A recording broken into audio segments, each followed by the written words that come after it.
Now, here's Vicki McKenna. Hey, welcome back to the program.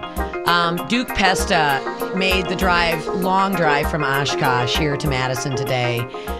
Duke Pesta, who's been on the show by phone before from the University of Wisconsin-Oshkosh. We're usually talking about the appalling culture on campus, where this sort of, bizarre left think comes from. Well, today we're going to talk with Duke about Common Core, because in addition to being a professor of English literature, he is also working with a group called the FreedomProject Education, FreedomProjectEducation.org. And you guys are a group that is fighting Common Core both here in Wisconsin and nationally. And we're going to talk about, since we just talked about porn teacher in Middleton, we're going to talk about maybe where this stuff comes from. And you've got a unique perspective, Duke, because you know the academic culture from where it comes. But you also now are, I think, one of the only people talking about the core sexuality standards, according to the Common Core standards that now kindergartners, first graders, second graders are going to have to deal with. It's great to have you in the studio. Thank you, Vicki, so much for having me today. So before we get into the national sexuality standards, they are national sexuality standards, core standards, K-12. I got the document sitting in front of me. United States Department of Health and Human Services, the National Education Association, Department of Education involved in this. Let's go back to this teacher. They come out of schools of education. Where does this culture that Matt Kittle and I were talking about, where all these teachers seem to be perfectly comfortable in thinking that it was okay to surf porn that was so graphic, you would probably have to pay a lot of money normally to see it. Where does it come from? Because this is a culture problem, I think, as much as anything. Well, I think it ultimately comes down to the fact that if you're going to mainstream previously unmainstreamed sexual behaviors, you cannot then have any boundaries. That if you're going to argue that all sorts of what used to be known as perverse or odd or strange kinds of deviant sex, if all those now are normal, how do you discriminate on the basis of age? How do you discriminate on the basis of what somebody's watching? So the left has itself in a bit of a pickle. They can't have boundaries or standards, because if they do, then inevitably those standards can creep, and people can argue, well, why are you tolerating one and not the other? So there has been kind of a sexual anarchy at play here, that in order to advance the agenda sexually, they have to really waive all standards and barriers, and you're beginning to see that here. And indeed, when we get into the national sexuality standards, we will talk exactly explain what you're talking about.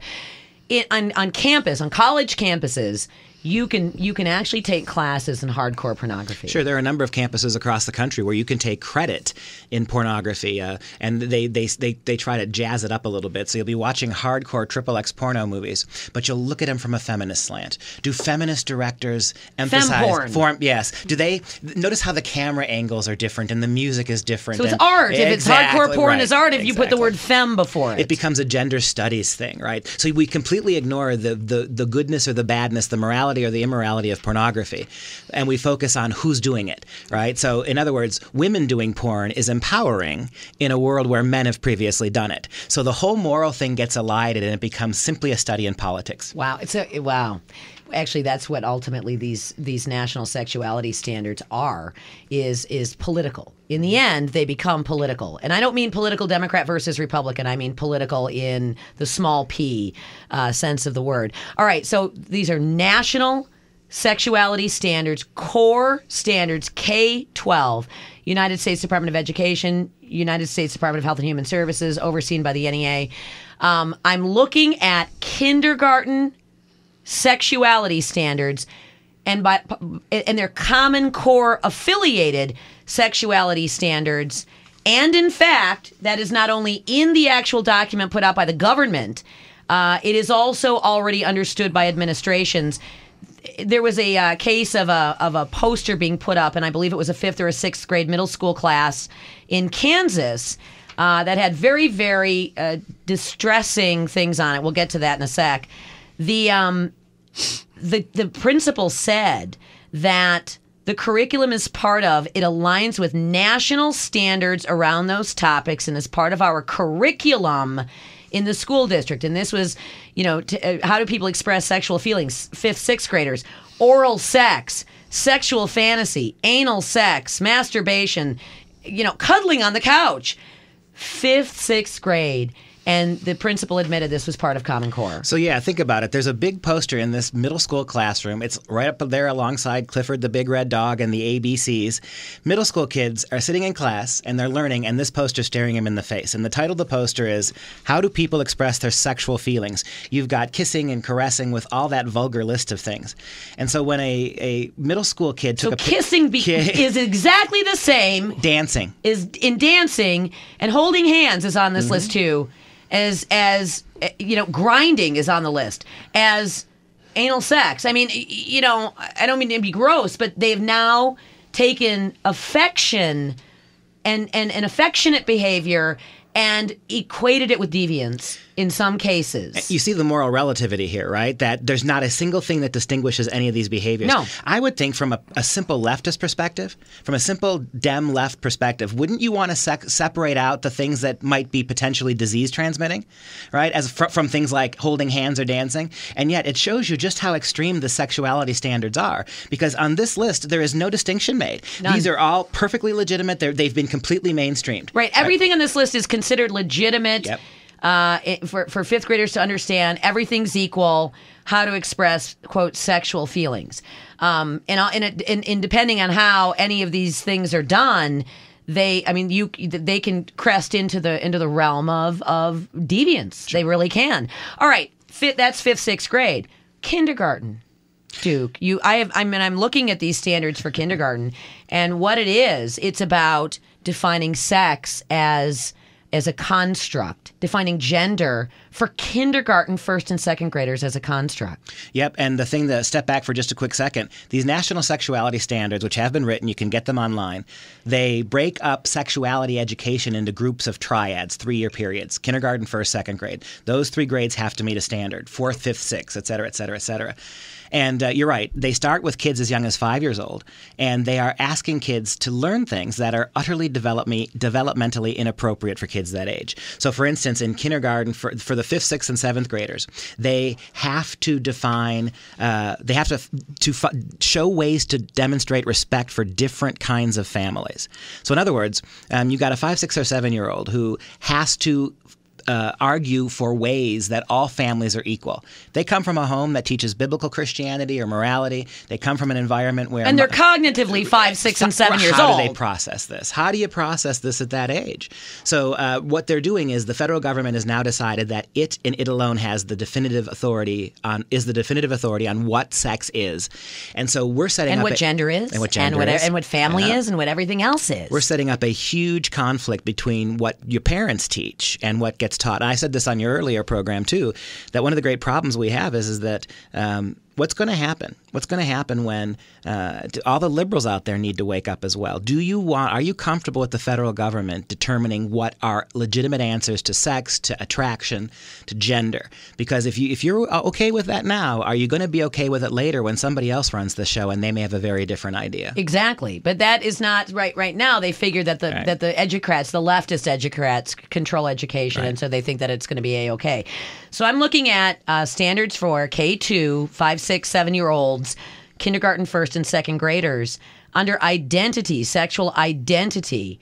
Now imagine your 5-year-old, your kindergartner, all right, will be asked to provide examples of how friends, family, media, society, and culture influence ways boys and girls think they should act. That is a question that seems to me to be a question that's almost a college level question. I mean, that's looking at how, different things affect perceptions of gender. This is telling kids, number one, that gender is something that is about perception and only perception. And secondly, telling them to look up examples and come up with examples on a concept that right now at 5, 6, and 7, they think I'm a boy, you're a girl. That's it. I wouldn't assign an assignment that vague and broad to freshmen in college. You're gonna actually entrust 5, 6, and 7-year-olds to go to the internet and search for things like gender or sex or culture. It's staggering to think that this is, but yet we know, right? The answer is that any media search that there is going to be one that the government provides. Right. So the schools will provide the way they're supposed to research this. Well, and that's probably the framework part of this that people don't understand. I mean, they may be offended by the base of what we're talking about, but this thing has tentacles going out and coming back. Well, and that's important you brought that up, believe it or not.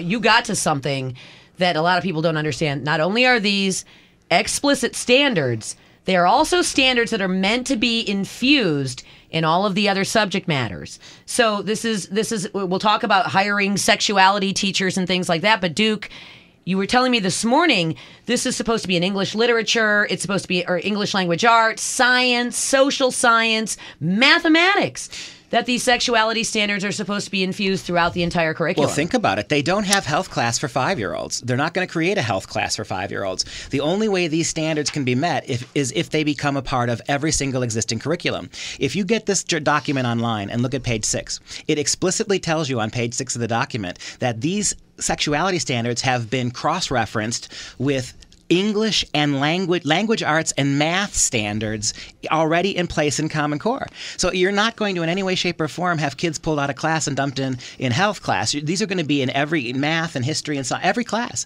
And what you pointed out is exactly right. What's so insidious about these, at least math and English are actual standards you can look at and fight back against. These standards were never meant to be rolled out as, okay, look, everybody. We're going to take our sexual identity test today. Exactly. This will never be on anybody's formal radar because it's written, it's there, and all they're going to do is fold it into existing curriculum so you don't have an actual target to fight against. You're going to have to fight against the math and English standards because they're going to become so intertwined with the sexuality. It's one of the reasons why, for anybody who's been paying attention to Common Core, we've been talking for weeks and months now about why are so many of these Common Core exemplar texts so highly sexualized? Why are they reading things like The Bluest Eye in 9th grade? Well, now you know, because they're already beginning to conform to this curriculum that's on nobody's radar.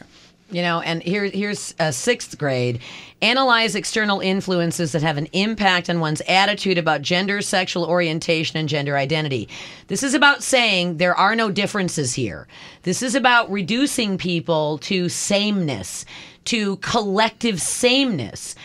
In fact, you go through this, it doesn't matter if you're looking at 12th grade, it doesn't matter if you're looking at kindergarten. It's about creating the idea that everybody is there's no individuality, there's no real difference. There's not only no real difference in families, there's no reason for morality. If there's no difference, then there's no reason for the morality that values certain types of arrangements or certain types of behavior over another type of behavior. You know, as we hash this out, something that just ran through my mind is that every single aspect of Common Core curriculum subordinates subject matter to sociology, right? The idea that there is no right answer in math, the idea that we're getting rid of literature in terms of informational texts, the entire premise of Common Core and these sexuality standards, it really is the triumph of sociology and particularly politically tendentious sociology at the expense of any core knowledge. And that's what liberal educrats have been doing in universities for years. Now you're beginning to see the feedback even in kindergarten. Now even in kindergarten. So, and then going back to that 6th grade example on how do people express their sexual feelings. This gets to the idea of this sort of collective sameness that we're talking about here, that nothing is different. There is no moral value of one behavior or another. There's no scale. I mean, what you're looking at is behaviors that are scaled behaviors. Hugging is different than kissing. Kissing is different than vaginal intercourse. Well, you know what I mean? I mean, these are scaled behaviors. Well, and think about this. And they don't scale them. A little boy hugs a girl, he's going to get in a lot of trouble. But the implication is that if kids but we're enabling kids to do some of the more graphic things. We're encouraging and enabling them to do some of the more graphic things on the list. It really is shocking. And you see this across the board with this kind of mindset. And the thing that's so frustrating, Vicki, is that in trying to remove any moral judgment from this and make them all equal, of course, our liberal educators have made a moral judgment, haven't they? Of course they have, but postmodern says only postmodernists are actually true. That's right. And right. That's and right. Just and moral, I guess. Yep. Remember, Duke and I have talked about postmodernism here, which is there is no such thing as truth except the postmodernist truth. Right. Of the truth of the moment. Right. And when I say there's absolutely no truth, of course, we accept my ability to say absolutely not. Right? Exactly. I can say absolutely, nobody else can. All right. So, again, remember, and this was a quote from spokeswoman Leanne Neal from Hawker Grove Middle School in Shawnee, Kansas, about this poster that's a Common Core-oriented poster. about how people express their sexual feelings in 6th grade. The poster that you reference is actually part of our middle school health and science materials. Science materials, Middleton parents.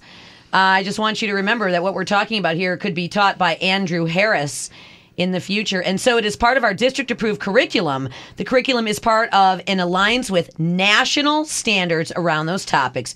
I thought we didn't have national standards. I thought this was not about national standards. They say it's all states choosing to do this, Duke.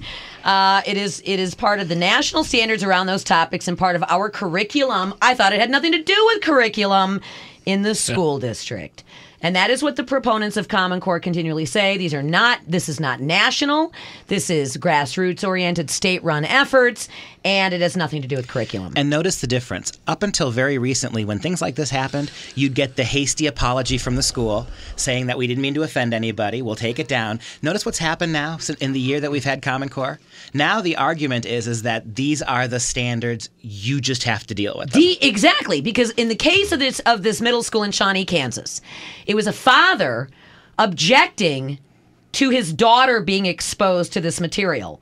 This was the father taking his case to the principal, to the superintendent, and they basically said, nothing we can do about it. They're national standards, which is exactly what we've said would happen with Common Core, and it is happening. All right, Duke Pesta, Brian Schimming in my studio. We'll also tell you guys, in fact, I'll tell you right now how to get to the sexuality standards. If you go to FPEUSA.org. Freedom Project Education USA, FPEUSA.org. You can download them there. You just click on the Common Core button, and there's tons and tons of great stuff there, but these national sexuality standards are very easy to find. We'll be right back.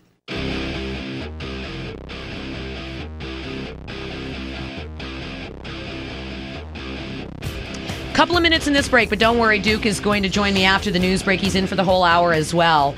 And so everybody knows we are going to make sure that this podcast, we're going to put it on my page at WIBA.com so it doesn't disappear when the dates shift on the podcast page. And I'll make sure to get it up on social media. But it will take us a few hours to do that, so just bear with us. But please send it to your friends, your legislators. I heard your presentation at the We the People of the Republic event a couple of weeks ago when there was a big snowstorm.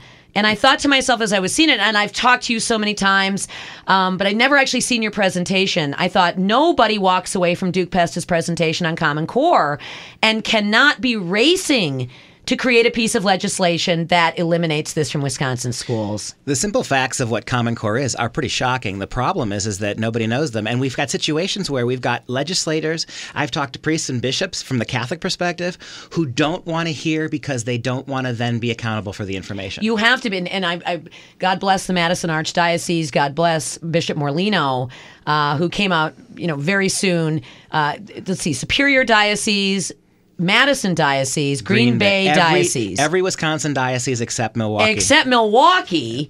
And the Catholic parents in Milwaukee are just beside themselves. Because remember, Common Core is public schools, charter schools, voucher schools as well, Catholic schools as well. And welcome back to the program. Duke Pesta on the show. And we are out early today. Live broadcast is out early today for Badger hockey. So the affiliates are going to go to Best Of. That's why I wanted to bring Duke in the 4 o'clock hour on a Friday. Normally we kind of just shoot around a round table on a Friday. Well, it's Duke Pesta. I mean, come on. Yeah, it's Duke Pesta. And we're getting to a point here in Wisconsin where we've got to make a decision on how to go forward on this because it is here. Common Core is the rule. Tony Evers is digging in. He's threatening to sue to keep these appalling things in our schools. And so what we're trying to do is to, as fast as we can, start really amping up people's knowledge base. Now, I've got Dave on the phone. Dave, you are from La Crosse. Hey, good afternoon. Hi to the folks in La Crosse and WLFN. Yes. Okay, and what can I do for you? Well, I just wanted to say that we're encouraging as many people as we can through radio and other ways. Dr. Pesta is going to be our guest next Monday night, the 3rd, just Monday night, and he's going to be speaking to us, and we're looking forward to him very much, and hoping to get a whole Okay, you got to tell me. full. You got to tell me what time, and you got to tell me where. 6:30 p.m. and at Lincoln Middle School. All right, so in La Crosse at Lincoln Middle School, 6:30 this coming Monday. Yes. Duke Pesta is going to be talking about Common Core. And in the presentation that Duke does on Common Core, generally we're talking about, I mean, you can take any single topic from Common Core and turn it into a 6-hour conversation, but Duke does a presentation, wholesale presentation on Common Core, cannot be missed. You will understand it. You do a marvelous job of taking a very complicated piece of policy and turning it into bite-sized pieces people, number one, can understand, and number two, now, don't have an imagination that can maybe get in the way of the truth about this program. Thank you, Dave. I appreciate it. Thank you for calling in and reminding us that this Monday at Lincoln Middle School in La Crosse, Duke will be there at 6:30 to talk about Common Core. Suggest people maybe get there 20 minutes early because we're hoping for a packed house. Good. Thanks, Dave. Thank you. I appreciate it. All right, back to these. And you're also going to be, Brian and I are going to be at an event in Waukesha coming up on the 22nd. You're going to be there. I believe you've made over 65 different appearances and done this presentation over 65 times with Freedom Project Education. And so you are just all over the place. That's just in Wisconsin. I've been to 25 states, talked to 14 different state legislatures, talked to about 22 bishops, over 60 priests across the country in the last 10 months on Common Core. So it's huge. And 10 months ago, Vicki, I didn't know what Common Core was. I found out with Freedom Project what it was. We educated ourselves, and we've been going nonstop since. And it's still staggering. And you must be pointed out, you are the only talk radio host in Wisconsin talking about this, and that includes all the conservatives. It shows you, after all this stuff that we've done, you've done, I've done on Common Core, every time I talk to a new audience, 90% of the people in the audience don't know what Common Core is. It's in our schools. It's a done deal in many respects, and yet nobody still knows what it is. It's got to be unwound. Yeah, it's unbelievable. So it's here. I had somebody call up and say, well, if we pass. No. Tony Evers implemented it here. It is now the responsibility of the Wisconsin legislature to get rid of it. Exactly. Okay, and just looking at these sexuality standards and how they're folded in, we're not talking what Dr. James Milgram talked about with math standards not making kids college ready, or what Dr. Sandra Stotsky discussed and how English language arts devalues the pathways of critical thought via literature. We're not talking about the actual reduction of academic rigor that is attached to this. We're now talking about, we assume people understand that there's going to be less academic rigor, but now this is the socio-political construct of Common Core that we're discussing, and sexuality is key. Remember, this is folded into science class. It's folded into math class. So imagine a story problem, and it features a story of an alternative family.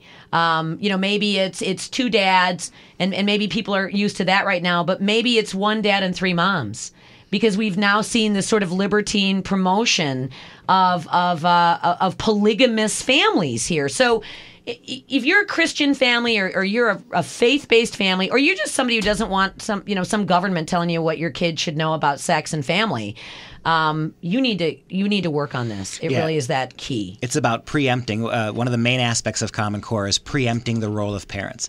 The state, remember that, was it Hudson, Wisconsin, that little school district where kids were sent home with that assignment? Third graders write an essay in which details how the state is just like the family, but better.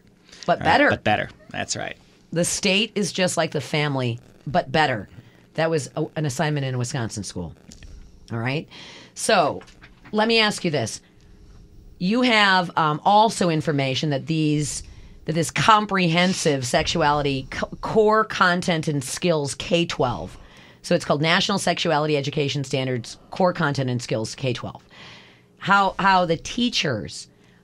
there is actually an army of teachers that are going to be hired in order to both teach students and also teach teachers how to teach students how to view their own gender, how to view family, how to view morality without regard to the parents. Yeah, the National Sexuality Standards, and in reading the title this time, you added the little catch, and skills. This is not just a curriculum. They are teaching your kids core content and sexuality skills. I mean, let that sink in for a minute. That you're sending your kids to school, and in math class, some of what they're going to be doing every day is learning sexuality skills. In English class, in particular, they're going to be learning skills. And all throughout the document, if you just take a second to read it, there are all sorts of assessment tools and arguments about what's going to happen. So in other words, that qualified sexuality teachers are required to teach these curriculums. So your teachers they're creating an army now of teachers who are going to be trained to make sexuality a part of every subject they teach. One of the provisos is that there must be multiple assessments and a variety of ways to assess children's success with the sexuality standards over and over again throughout. Remember, in social studies and science and math and English. And that's the thing, is that so the teachers are going to be retrained in order to present this material. And again, we saw the response from the principal in Shawnee, Kansas, when challenged by a parent who objected. And it was basically nothing we can do about it. This is the national standard. The curriculum is part of it, aligns with national standards around these topics, and part of our curriculum in the school. By the way, on I believe it's page 6 of this document, the document flat out says this is about Common Core. So lest you think, well, they didn't say common in front of core content, or this principal said national standards, the document itself says this is about Common Core standards. Allow me to read you a couple quotes taken directly from the document about how these standards will be administered. Quote, "Instruction by qualified sexuality education teachers is essential for student achievement," unquote. Quote, "Students need opportunities to engage in cooperative and active learning strategies with regard to the standards." Whoa. Cooperative. And active. And active. So this is with other students. That's what that means. Yep. Cooperative and active with other students. How about this? Quote, "Sufficient time must be allocated for students to practice skills relating to sexuality education." What does that mean? Well, it means that you're going to have to carve out time during the busy school day to go over and practice skills relating to these standards. How about this one? "Students need multiple opportunities and a variety of assessment strategies to determine their achievement of sexuality education standards and performance." That's in the document that we're talking about here. That's a government document. It's not the analysis of FPE. It's the government itself. Those were all direct quotes from the way, standards. The federal government, not the governors of states, not state legislatures, this is the federal government. It's Department of Health and Human Services, and it's Department of Education. Health and Human Services. Obamacare is connected here. Certainly not explicitly, but implicitly, Obamacare is connected here because this is all about, part of Obamacare was all about promoting, quote, health standards in schools. So there is an Obamacare component. Brian. What is it? Because this is so multi-layer. I mean, there's so much to this. And for folks who either haven't read a lot about it or, just getting exposure, what are the 2 or 3 takeaways that you say to people that say you can't sit this one out? Well, with regards to the sexuality standards, I would say no subject is immune to them. So you think your kids, you can't opt out anymore. One of the great problems about having this administered ultimately at the federal level is, like, now you can go to your school district, you can go to your teacher and say, I don't want my kid reading that book, and you can excuse them. Now it's all geared to national tested standards, which means you can't opt out of it. And by the way, even if you wanted to avoid sex in the public schools, how do you do it? You'd have to avoid math class, English class, history class. That's a big one, number one. I think that right now in terms of the sexuality standards, and people, it is almost unfair to hit everybody over the last 9 months with how bad math and English are and what Common Core is. Now, but you've got to take that next step. We're just delving into the next layer. This is, I like what you said, Brian, there are tentacles here. This is all the stuff that's never going to be on the front page. It's never going to be voted on. It's never going to be laid out there as an official curriculum policy. It just now impacts the standards that we already have, that everybody has told us. DPI has told us, Tony Evers has told us, these are just math and English standards. And yet, we're already seeing how all these outside really destructive entities are feeding those standards. So this is the duplicity, but this is how deep we have to go to make everybody aware of what's at stake here. Is part of this too kind of, I don't know if I should say walking people back, because, you know, up till probably a couple of years ago or maybe 10 years ago, if somebody said, we need standards, we associate standards with something good. Yeah, we do. In our head. And so when we hear standards, we go, oh, standards, good. You know, somehow they're good. Is part of it walking people back from probably a bias that we all have in our head going, yeah, we need some standards to make sure these kids are getting it. But it's that liberal false parallel that they do. If you don't support us entirely on a radical feminist agenda, you're waging war on women. There's the only if you don't support President Obama in the State of the Union, if you don't support Obamacare, you want people to die in the streets. It's the same thing here. I got news for you. By definition, education is standards. The idea that if we don't have Common Core, suddenly there are no standards in education is just absurd. Or the idea that there can't be better standards. But the way it's always framed is if you are opposed to Common Core, and this really hits Republicans hard. If you're opposed to Common Core, you don't want standards. Well, I'm a Republican. Of course I want standards. Hence, I must support Common Core, which is where you get the rhinos involved, right? Well, and indeed, and I think there's there's an enormous knowledge gap among the elite pushing Common Core. Some of them are getting money from the consortia. Some of them are getting money from curriculum companies and testing companies. Or the Gates Foundation. Or the Gates Foundation or the Fordham Institute. So some of them are actually influenced by the money. Some of them, there's just a wildly enormous knowledge gap. For instance, I'll give you Mike Huckabee, social conservative. Does anybody disagree with me? He is an extremely committed social conservative. Would Mike Huckabee look at the national sexuality education standards and be comfortable and continue to promote Common Core? That suggests to me this is a guy who has been out there promoting this, telling you it's going to be okay, who doesn't know anything, or he's a liar about being a social conservative. You don't have to be a social conservative to object either. You just have to be a parent who wants to be able to decide for you and your kids what you want your kids to learn. And if you object, you want to be able to have your objections heard and respected. And again, here is already an explicit example in Kansas where a dad objected to a very offensive lesson for his daughter in 6th grade. And the spokesperson for the school said, the curriculum is part of an alliance with national standards around those topics, and it's part of our curriculum in the school district. Basically, get bent. It's kind of what she said, not our problem. So it's all that go take it to a different level is already been, expressed here. Maybe getting bent is part of the standards for approved sexual contact, I don't even right? want to know. You know what? Would you like a job in the Middleton schools? It has been a PG-13 show. We actually got very close to R in the first hour. But all right, we'll be right back and wrap this up. And I've got a couple of dates and a few locations where you can go see Duke Pesta. You should have come to see him in Madison. I know there was a huge snowstorm, but we'll bring him back. And welcome back. We've only got about a minute and a half here. I just want people to know, if you go to the website, F as in Frank, P as in Paul, E as in Eagle, USA.org, FPEUSA.org. You will find a list of where Duke is going to be presenting the entire Common Core presentation. So La Crosse on Monday, Waunakee is coming up, Waukesha, Portage, Eau Claire. You are all over the state of Wisconsin. I mean, it's almost every couple of days. And always adding more. So FPEUSA.org. And I'm going to put all this on social media. We'll get it up on our website as well at WIBA.com. I encourage you to share it with your friends. If you go to Duke's website, FPEUSA.org, there's a very bare bones Common Core video there that he had done about 8 months ago. We do encourage you to attend one of these presentations because there's a lot more than the video shows.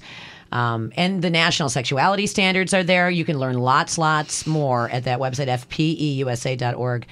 I can't thank you enough. I mean, you are just tireless as a warrior on this issue. Well, without you, the voice would be a lot smaller. So please keep doing what you're doing and get the word out. Absolutely, no question. I appreciate it, Dr. Duke Pesta from FreedomProject Education. Also, he's been on the show before. You might remember his name from University of Wisconsin Oshkosh, but he's actually representing Freedom Project education today on the show. I'll be right back to wrap this up in just a second. Send you off to Badger Hockey.